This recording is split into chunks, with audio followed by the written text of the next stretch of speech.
Boa tarde, pessoal. Meu nome é César Mello, sou advogado, especialista em direito público. E o vídeo de hoje é para comentar o resultado da votação da CCJ dos PDLs que visam sustar o decreto de armas do Bolsonaro. Tá? Como já era previsto, considerando a votação que a gente teve em relação a um simples pedido de realização de audiência pública, onde os senadores não quiseram realizar a audiência pública, o que já demonstrava que tinham pressa em votar contra o decreto de armas, né? A gente teve um resultado onde os PDLs que derrubam o decreto de armas foram aprovados, né, sendo rejeitado o relatório do senador Marcos Duval, que negava a continuidade desses decretos e, portanto, encerrava a discussão já naquele ponto. Tá? Significa que esses projetos para a sustação do decreto, eles seguem para a votação no plenário. Tá? E aí a gente tem boas notícias e, como eu disse num vídeo anterior, más notícias e um plano, certo? Qual que é o plano? A grande questão é a seguinte: o pessoal fez pressão popular, tá? E a pressão popular deu resultado, certo? A gente perdeu, mas perdeu por um número de votos menor do que se esperava, certo? Inclusive o senador Marcos Duval gravou um vídeo dizendo, olha, o senador Flávio não pôde votar, mais um senador lá, não lembro qual, não pôde votar, e se eles tivessem podido votar, a gente teria empate, e daí empate não aprova a matéria e a questão estaria encerrada. Então foi por pouco que a gente perdeu, não foi como na última votação, onde a gente tomou uma surra inegável. Tá? Isso significa que a pressão popular funcionou, tá? Inclusive o senador Flávio Bolsonaro, que eu cobrei não estar presente na última votação, estava presente, falou e inclusive repetiu algumas coisas que estavam ditas no meu vídeo relativo à análise da constitucionalidade do decreto. Ele repetiu o que eu falei, olha, o delegado de Polícia Federal tem como chefe o ministro da Justiça, que tem como chefe o presidente da República. Se o delegado pode definir quem tem porte e quem não tem porte, o ministro da Justiça também pode, o presidente também pode. Assim, com uma retórica ruim, a dele, certo? Flávio Bolsonaro realmente tem que dar uma caprichada aí na retórica, certo? Talvez até por isso que não tenha falado da última vez, porque a retórica dele tá deixando a desejar, tem que treinar um pouco a retórica, tá? Uma crítica construtiva ao senador, já é uma grande coisa ter comparecido para defender, né? Mas precisa de um pouco mais de convicção, entendeu? Senador, depois eu vou gravar um vídeo ensinando como sempre ter razão, tá? Daí você assiste o meu vídeo lá, aprende as técnicas lá e fala as coisas, tá? Tem que falar com convicção, por menos que você esteja falando bobagem, fale com convicção, tá? Principalmente nessas questões políticas onde vale mais opinião do que qualquer outra coisa, tá? Segundo lugar, a gente viu que eles não têm argumentos jurídicos. Quem é contra o decreto de armas não tem argumentos jurídicos. São votações estritamente políticas.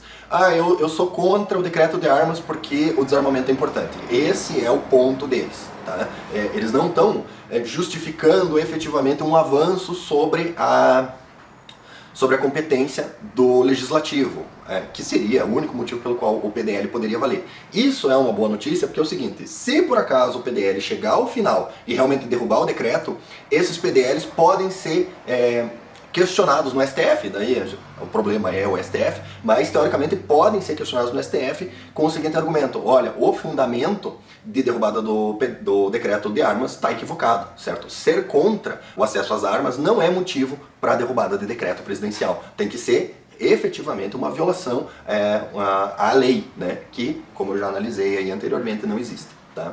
E qual que é o plano? Certo? A gente já teve um resultado da encheção de saco que vocês fizeram em relação aos senadores.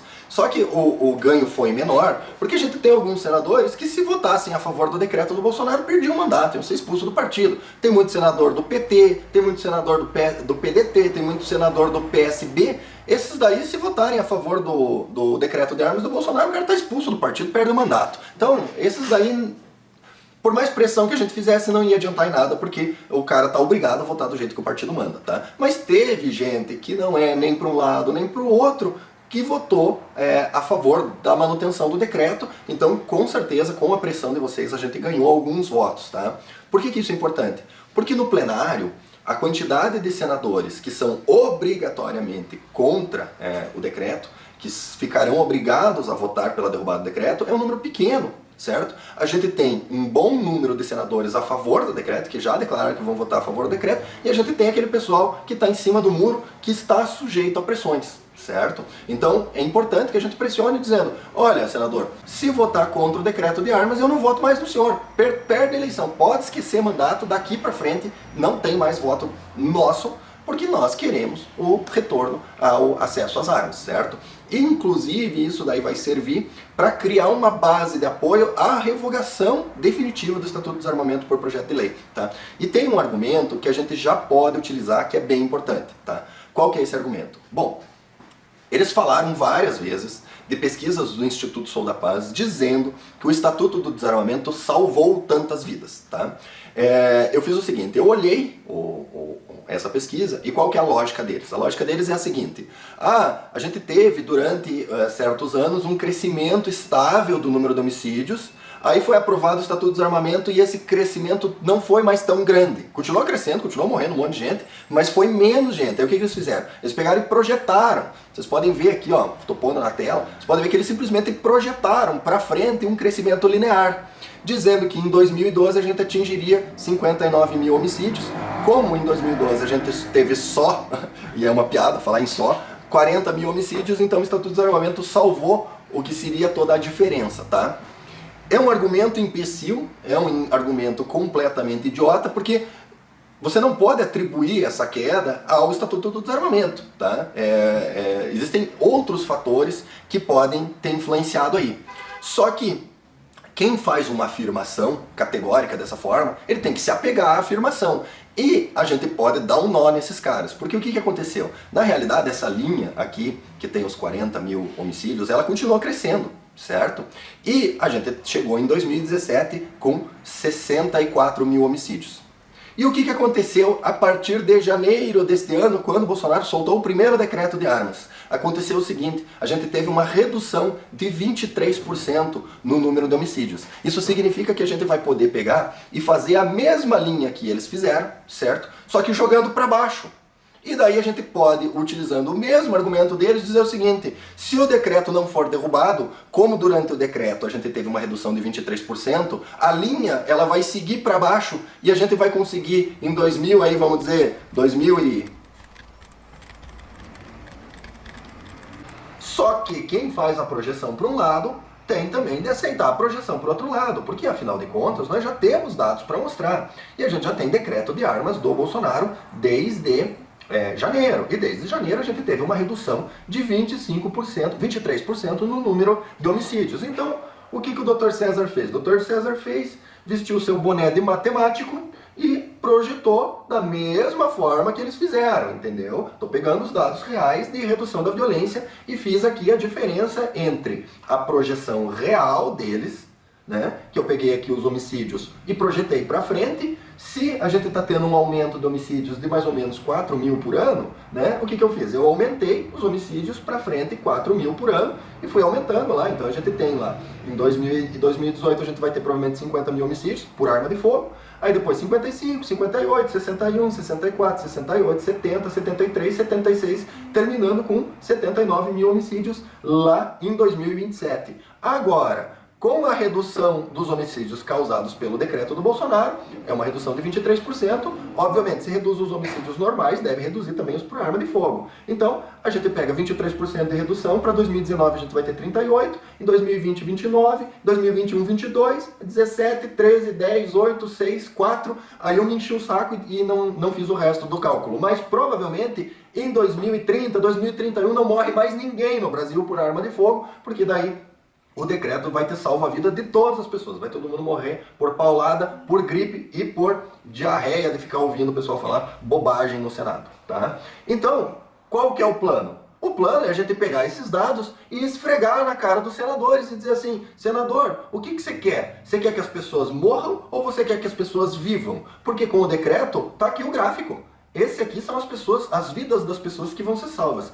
Esse gráfico aqui que mostra a diferença, né, entre as pessoas que morreram as pessoas que morreriam com o Estatuto do Desarmamento e as pessoas que não morreriam com o decreto, tá? Então, o que a gente vai fazer? A gente vai pegar a mesma bobagem estatística que eles estão usando lá e nós vamos aplicar a mesma lógica para defender o decreto, tá? Dá para ver que é bobagem, tá?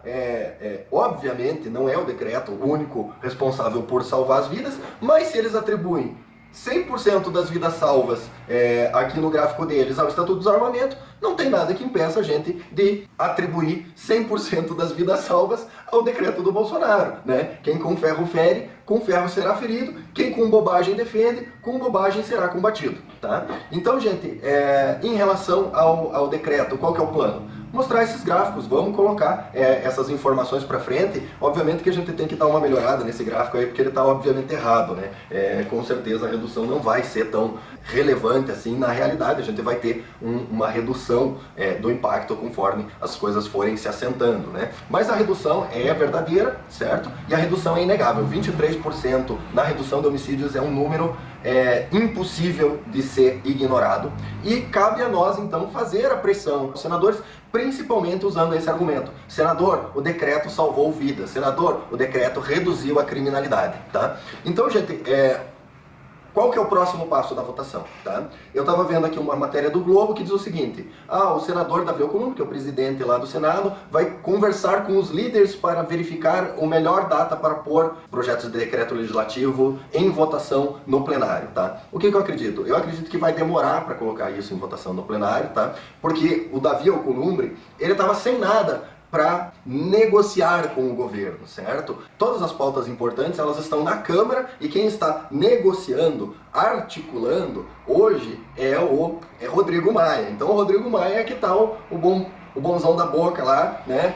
Fazendo o doce dele lá, porque o Carlos tá falando mal de mim no Twitter, eu acho que eu não vou pôr em votação, porque o Carlos falou mal de mim no Twitter, eu fiquei ofendido. Então, o Maia que tava fazendo esse dodói aí. Agora o Davi Alcolumbre também vai poder fazer o dodóizinho dele, porque se não me prestarem atenção em mim, aí eu vou pôr em votação o decreto que derruba, porque não pode falar mal de mim no Twitter, ui, tá? Então, agora o Davi Alcolumbre tem um motivo lá para ficar fresqueando lá e fazendo articulação lá no Congresso, tá? Então, é isso, gente. Eu acredito que a gente precisa manter a pressão, tá? E sendo bem sincero com vocês, eu acho que essa coisa do decreto vai ficar até a gente colocar em votação um projeto de lei com efetiva revogação do Estatuto do Desarmamento, tá? Enquanto não passar um projeto de lei revogando o Estatuto do Desarmamento, a gente vai estar sempre com essa corda no pescoço, sempre com essa ameaça, porque se não passar no Senado, aí lá no STF podem declarar inconstitucional o decreto e derrubar o decreto, né? Aí o Bolsonaro pode lá ter uma desinteria lá, ter que ficar afastado uma semana, aí vai o Mourão lá e derruba o decreto na canetada, tá? Então assim, o decreto ele serve única e exclusivamente para a gente ter um acesso mais rápido a um direito que já é nosso, tá? E serve principalmente para a gente gerar esses gráficos reais, demonstrando que essa coisa de que o Estatuto do Desarmamento salvou vidas é uma bobagem, é uma falácia, é tortura aos números para concluírem algo que obviamente está errado, tá? Então, gente, sobre a manutenção do decreto, a gente tem isso. Tem que passar no plenário, com a nossa pressão é capaz que não passe no plenário, certo? Daí não passou no plenário, os decretos legislativos do Senado, assunto encerrado, certo? Não acredito que possam propor outros, tá? Passando, eventualmente, no Senado, aí tem que ir para a CCJ da Câmara, que o presidente é o Felipe Francischini, e o Felipe Francischini é totalmente favorável ao decreto de armas, então eu acredito que o Felipe Francischini possa sentar em cima disso daí na CCJ e nunca pautar, certo? Aí vão ter que trocar ele, vão ter que fazer pressão, etc., para daí, eventualmente, passar na CCJ, não sei se passa na CCJ da Câmara, e daí ir a plenário na Câmara para votar pela derrubada do decreto, tá?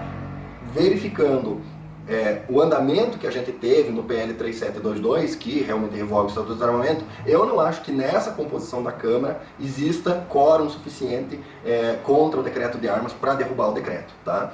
Mas a gente tem que se manter alerta e tem que manter a pressão, porque assim, para conquistar direito dá um trabalho gigantesco, mas para perder é uma dormida e a gente perde, tá? Porque, como eu já falei em outros vídeos, nenhum senhor quer que seus escravos estejam armados, tá? É impossível você manter pessoas armadas em regime de servidão, tá? É muito difícil. E a gente sabe que o objetivo da esquerda, não só brasileira, mas mundial, é manter as pessoas em regime de servidão, eles que querem escolher o que a gente vai fazer da nossa vida, e a gente estando armado fica um pouco difícil deles conseguirem atingir esse objetivo, tá?